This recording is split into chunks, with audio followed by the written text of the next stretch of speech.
Bonjour pour ceux qui entendent cette vidéo maintenant, très tôt le matin ou très tard la nuit.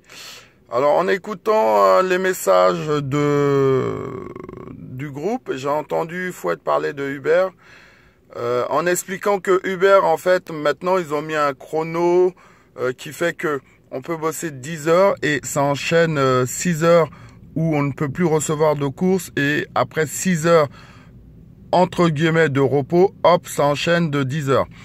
Il y a d'autres applications comme Taxify, comme Hitch, comme Marcel où eux, ils n'ont pas mis de chrono. Alors, Uber, c'est une société, elle est là pour faire de la thune. Si les chauffeurs se connectent, si les chauffeurs sont dorment au volant, si les chauffeurs finissent au cimetière, c'est pas le problème de Uber.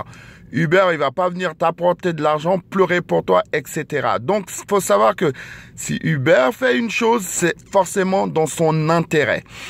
En termes des assurances, il y a des chauffeurs qui se sont rendus compte parce qu'ils se sont réunis. Il y a quand même quelques syndicats, je vais pas citer les noms parce que je fais pas la pub pour eux.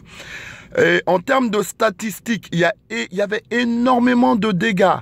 Parce que avec les capacitaires et ceux qui ont la carte VTC, il y avait énormément de chauffeurs. Je ne sais pas si vous vous souvenez, pour commander une course Uber, en 2 minutes, au moins 5 minutes, on a son chauffeur. Et c'était très rapide. Face à ça, il y a eu sur la route, beaucoup de chauffeurs.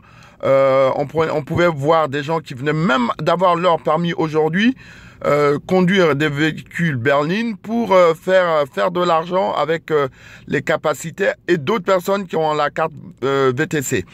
Tout ça, ça conduit qu'il y a eu des dégâts sur la route. Il y a eu des morts. Ouais, il y a eu des gens qui sont morts parce qu'ils couraient après l'argent. Il y a eu des gens qui sont morts parce qu'ils savaient pas conduire. Parce que c'est une chose de conduire sa voiture et puis c'en est une autre de transporter quelqu'un. C'est pour ça que la carte VTC, elle limite les gens ou elle oblige les gens à avoir au moins 3 années d'expérience de permis. Donc cette limitation étant posée, c'est une bonne chose. Maintenant, si Uber a mis des chronos, c'est pas dans l'intérêt des chauffeurs, c'est dans son intérêt d'abord.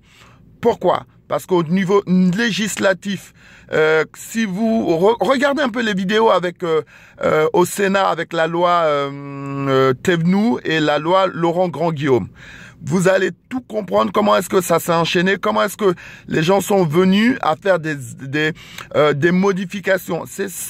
Uber a mis un chrono, c'est simplement pour se protéger au point de vue de la loi. Parce que si tu transportes une personne en tant que chauffeur et que tu cartonnes, eh ben le chauffeur, il se retourne contre toi. C'est simplement pour lui. Avant tout, nous chauffeurs, on est les derniers maillons de la chaîne.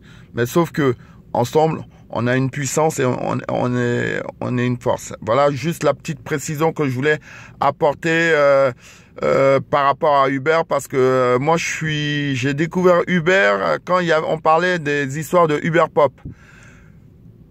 Je raconte pas trop ma vie, mais si vous voulez en discuter, on peut se voir en face to face.